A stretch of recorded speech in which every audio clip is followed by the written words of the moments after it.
On se retrouve pour une nouvelle session d'information. Mesdames et messieurs, bonsoir. Vous êtes sur Mondico Télévision et vous avez raison, tout de suite les sommaires.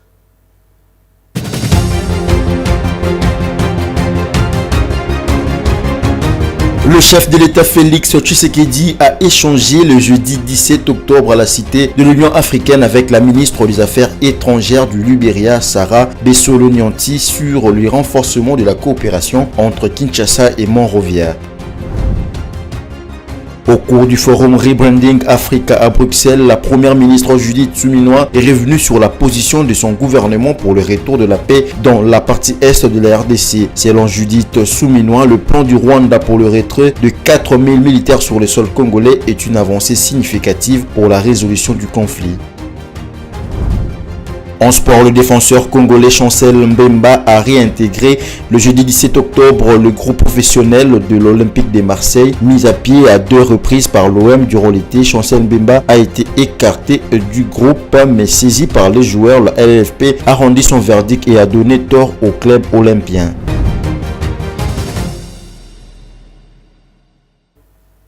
Mesdames et messieurs, bonsoir et bienvenue si vous nous rejoignez. Après les titres, place au développement. À la une de l'actualité, le président de la République démocratique du Congo, Félix Antoine Tshisekedi Tshilombo, a eu des échanges le jeudi 17 octobre à la Cité de l'Union africaine avec Mme Sarah Bessolo-Nyanti, ministre des Affaires étrangères du Libéria. Au cœur de cette rencontre diplomatique, le renforcement de la coopération bilatérale entre Kinshasa et Monrovia, ainsi que les ambitions communes des deux pays pour le Conseil de sécurité des Nations Unies en 2026 et 2027. Regardez. Le chef de l'État l'a dit haut et fort à la tribune des Nations Unies le 25 septembre 2024. La République démocratique du Congo est bel et bien candidate pour un poste de membre non permanent au Conseil de sécurité des Nations Unies pour la période 2026-2027. Et pour représenter l'Afrique, nous ne serons pas seuls, mais avec le Libéria, autre pays africain qui aspire également à siéger au Conseil de sécurité comme membre non permanent. Même ambition, même combat et donc forcément une solidarité existe entre la RDC et le Libéria. Voilà pourquoi la ministre des Affaires étrangères du Libéria était reçue ce jeudi en audience par le président de la République Félix Antoine Tshisekedi Tshilombo. Face aux défis contemporains, les deux pays veulent coordonner leurs efforts diplomatiques pour harmoniser leurs campagnes respectives avec un accent sur la promotion de la paix, la sécurité et le développement en Afrique. Il y aura déjà une équipe technique du Libéria qui viendra en RDC pour finaliser. C'est prévu dans la première semaine du mois de décembre. Et aussi pour le premier trimestre de 2025, il y aura une commission conjointe qui sera habilitée pour signer les protocoles d'accord et mettre en place la task force ou l'équipe assignée à cela pour à la fois les questions que vous avez évoquées et aussi les préoccupations liées au Conseil de sécurité, ainsi que les autres activités que nos deux pays peuvent avoir ensemble. Une fois élue, la République démocratique du Congo entend jouer un rôle proactif au sein du Conseil de sécurité des Nations Unies en participant à la révisitation de la Charte des Nations Unies. Cette vision est partagée par les deux pays, c'est ce qu'a rappelé la ministre d'État, ministre des Affaires étrangères, Thérèse Kaikwamba, qui a accompagné son homologue. La première ministre de la République démocratique du Congo, Judith Suminwa Tuluka, qui participe au sommet Rebranding Africa à Bruxelles en Belgique, a annoncé que le Rwanda a accepté pour la première fois de présenter un plan pour le retrait de plus de 4000 de ses militaires déployés en République démocratique du Congo. Cette déclaration marque une avancée notable dans les tensions qui opposent les deux pays malgré les affrontements persistants dans l'est de la RDC. Suivez. La première ministre de la RDC, Judith Suminwa Tuluka, a annoncé ce vendredi 18 octobre 2024, lors du Rebranding Africa Forum à Bruxelles, que le Rwanda a accepté pour la première fois de présenter un plan pour le retrait de plus de 4000 de ses militaires déployés en RDC. Elle a précisé que parallèlement à ce retrait des troupes rwandaises, la RDC poursuit son plan de neutralisation des milices FDLR, les Forces démocratiques de libération du Rwanda, une tâche que, selon elle, l'armée congolaise mène depuis plusieurs années. Nous sommes aussi dans un processus diplomatique parce que nous voulons la paix. Et il y a des accords de Luanda aujourd'hui qui sont en cours.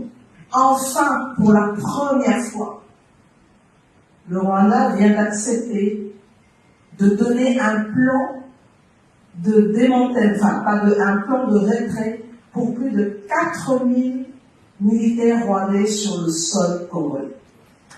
Donc, même si nous, on l'a dit, on nous dit que nous devons nous donner un plan pour le désengagement des miliciens FDLR, on l'a dit, bon, c'est quelque chose que nous avons fait depuis des années et que nous continuons à faire, mais enfin, aujourd'hui, on met le doigt sur la problématique. Il y a des soldats rwandais en RDC, ce n'est pas moi qui le dis, il y a des rapports certifiés par les Nations Unies, et donc, à partir du moment où c'est le voisin qui vient agresser, c'est à lui de se retirer de chez lui. À Kinshasa, la ministre d'État des Affaires étrangères, Thérèse Kayikwamba, a quant à elle adopté un ton plus mesuré en soulignant que des progrès ont été réalisés dans les discussions avec le Rwanda, mais qu'il est encore trop tôt pour parler d'un accord. Pendant ces temps, l'Assemblée nationale a vibré le jeudi 17 octobre au rythme de l'installation officielle de différentes commissions mises en place. Les membres du bureau de la Chambre basse du Parlement ont installé plusieurs commissions, notamment la commission économique, financière, contrôle budgétaire, la commission des suivis et évaluation ainsi que tant d'autres. Ces commissions pourront permettre le bon fonctionnement de cet organe. On fait le point avec Bijou Lemona. Sous la conduite de l'honorable premier vice-président de la Chambre basse du Parlement, le professeur Isaac Jean-Claude Chilombaye, le bureau a procédé à l'installation effective de ces 10 commissions permanentes dont les membres des bureaux respectifs ont été investis par la longue plénière intervenue du mercredi 16 à 13h jusqu'au jeudi 17 octobre à 4h du matin. Le premier vice-président de l'Assemblée nationale a installé les bureaux des 3 commissions, notamment la commission économique, financière et contrôle budgétaire qui sera dirigé par le député national Guy Mafuta Kabongo. Juste après les COFIN, le premier vice-président a installé la commission PAGE qui a une grande responsabilité face aux impératifs politiques du pays. S'en est suivi, toujours avec le premier vice-président, de l'installation de la commission de droits de l'homme qui dirige l'opposition parlementaire. Jean-Claude Chilombaye a exhorté les commissions à œuvrer pour le bien du peuple.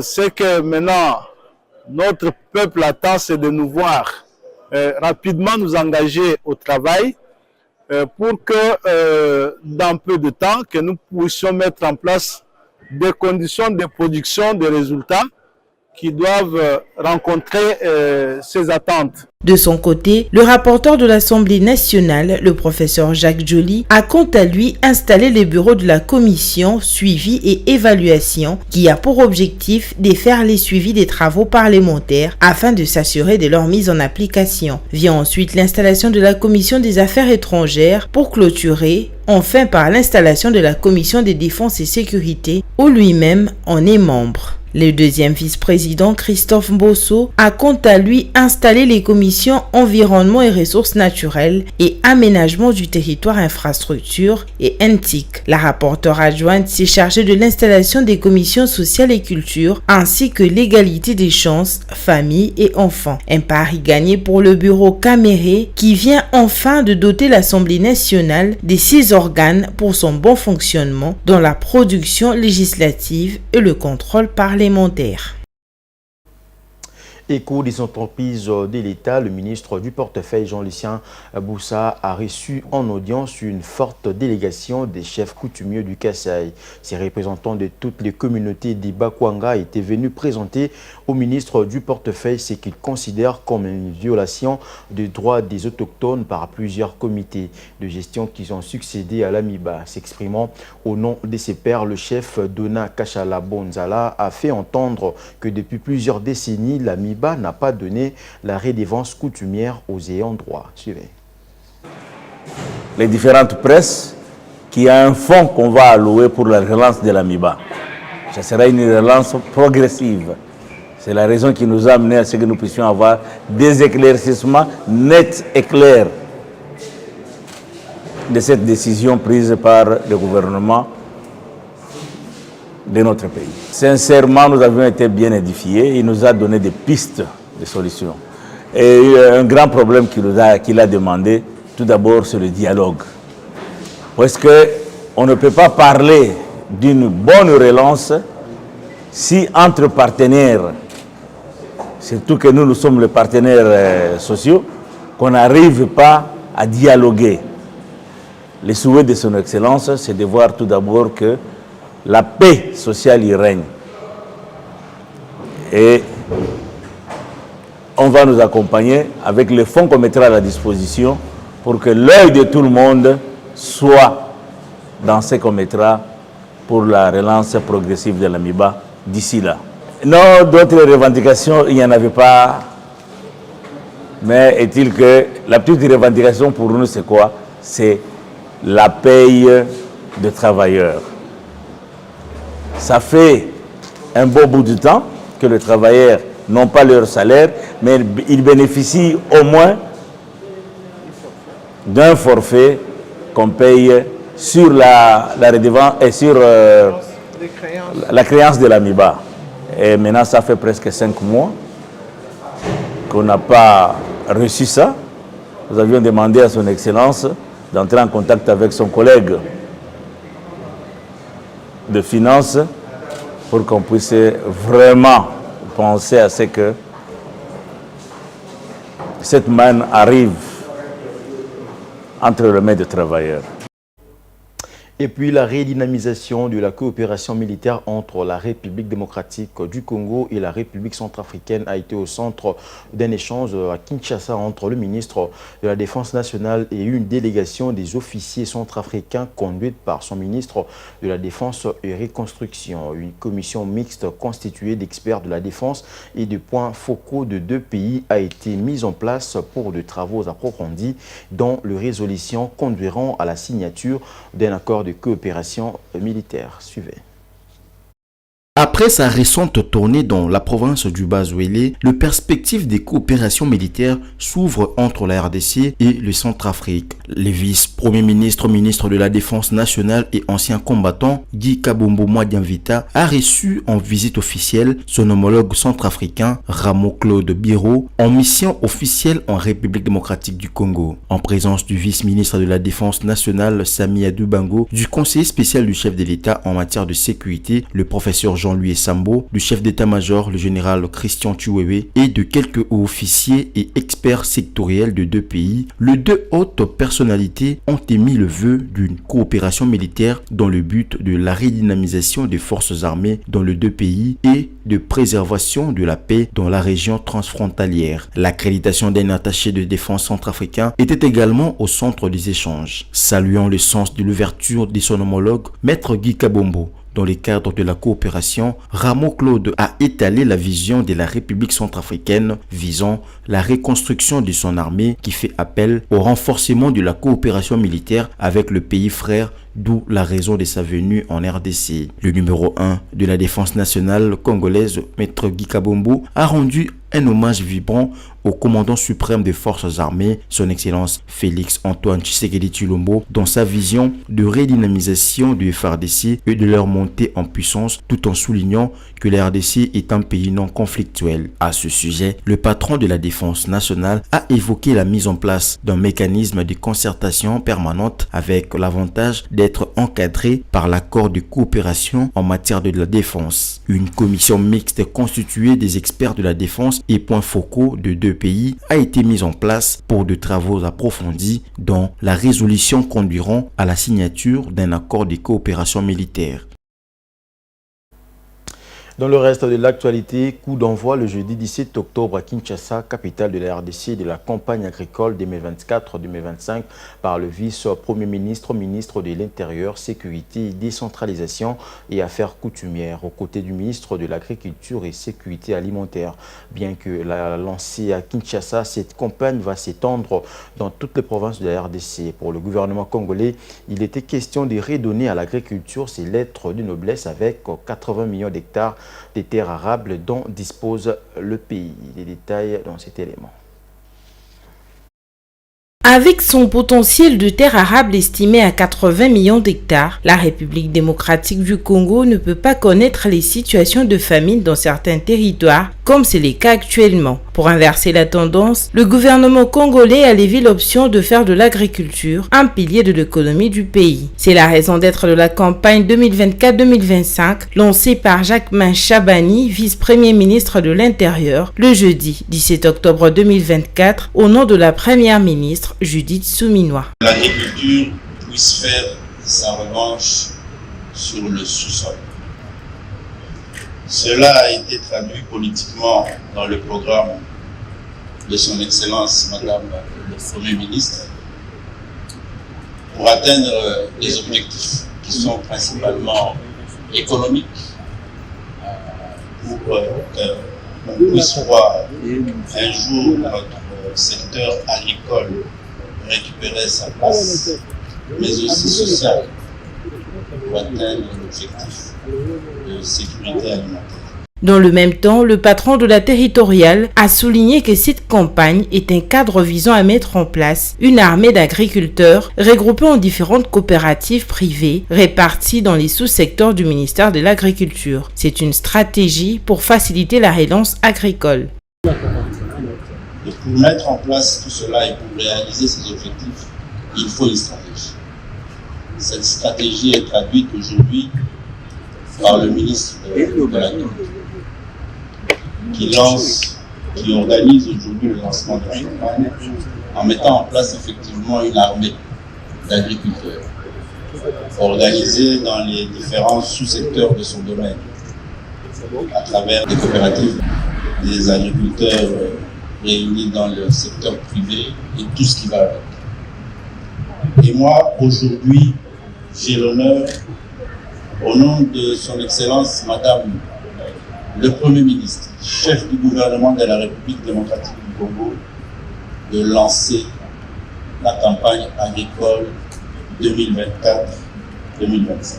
La campagne va s'étendre sur toute l'étendue du pays. 2 provinces pilotes sont retenues dans un premier temps, le Mai-Ndombe et le Kasaï. Ces provinces recevront un lot de matériel agricole composé des tracteurs, motos, des semences et intrants pour une bonne exécution de cette action gouvernementale dans les secteurs agricoles.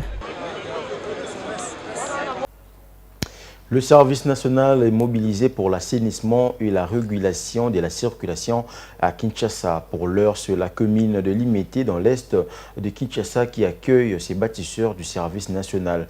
Ils ont investi la rivière Mososo à la première rue dans la commune de Limete. Avec leur pelle en main, ils font le curage de la rivière. Dans le même temps, ils régulent la circulation à cet endroit. Images et commentaires.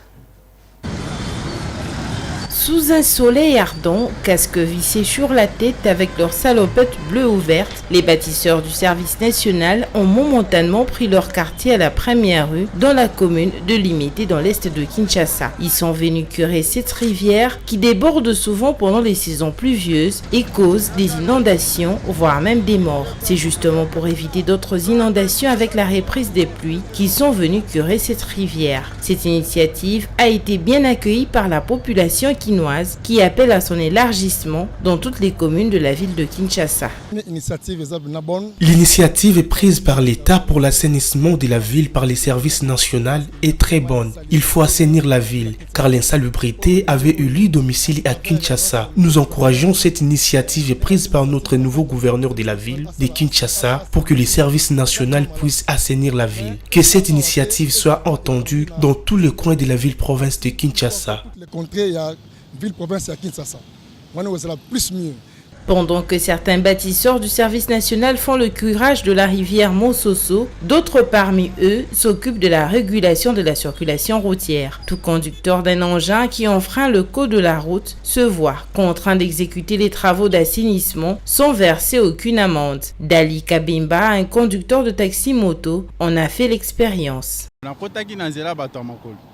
J'avais emprunté le passage pour piétons sans savoir que les autorités l'avaient défendu. Voilà pourquoi j'ai été arrêté pour travailler ici. Lorsqu'ils m'ont arrêté, ils m'ont dit que je ne verserai pas de l'argent. Je suis vraiment content. Comme il s'agit du travail, je n'avais pas résisté et je suis venu travailler. Si nous travaillons ici, nous deviendrons sages. Qu'ils continuent à nous arrêter de la sorte. Au lieu de payer de l'argent, on te donne un travail, si tu finis, tu t'en vas.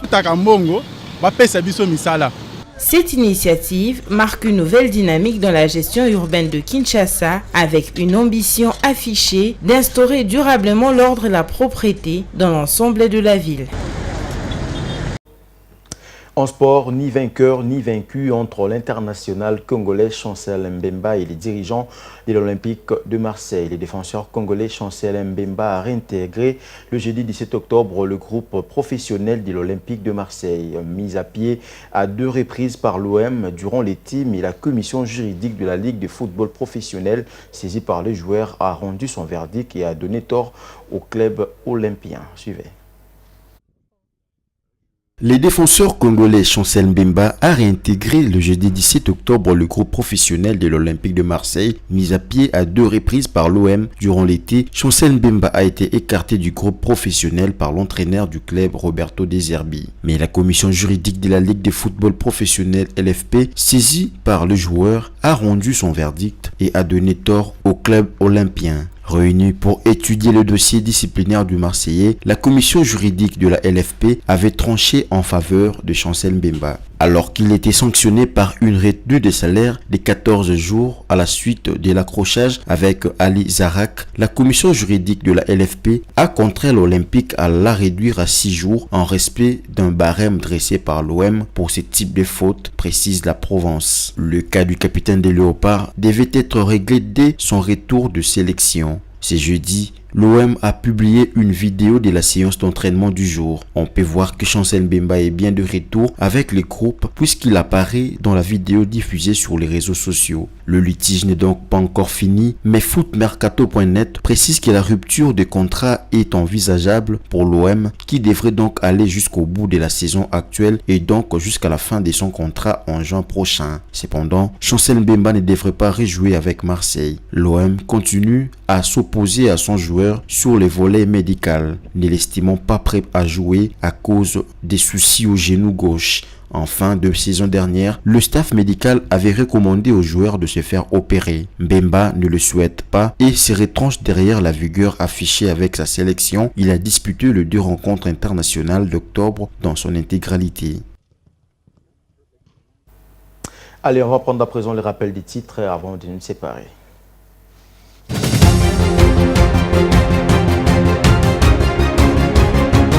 Le chef de l'État Félix Tshisekedi a échangé le jeudi 17 octobre à la cité de l'Union africaine avec la ministre des Affaires étrangères du Libéria, Sarah Besolo-Nyanti, sur le renforcement de la coopération entre Kinshasa et Monrovia. Au cours du forum Rebranding Africa à Bruxelles, la première ministre Judith Suminwa est revenue sur la position de son gouvernement pour le retour de la paix dans la partie est de la RDC. Selon Judith Suminwa, le plan du Rwanda pour le retrait de 4000 militaires sur le sol congolais est une avancée significative pour la résolution du conflit. En sport, le défenseur congolais Chancel Mbemba a réintégré le jeudi 17 octobre le groupe professionnel de l'Olympique de Marseille, mis à pied à 2 reprises par l'OM durant l'été. Chancel Mbemba a été écarté du groupe, mais saisi par les joueurs. La LFP a rendu son verdict et a donné tort au club olympien. C'est la fin de cette grande édition du journal, mesdames et messieurs. Merci de l'avoir suivi. Bon début de week-end à tous et bonne suite des programmes sur Mondico Télévision. Au revoir.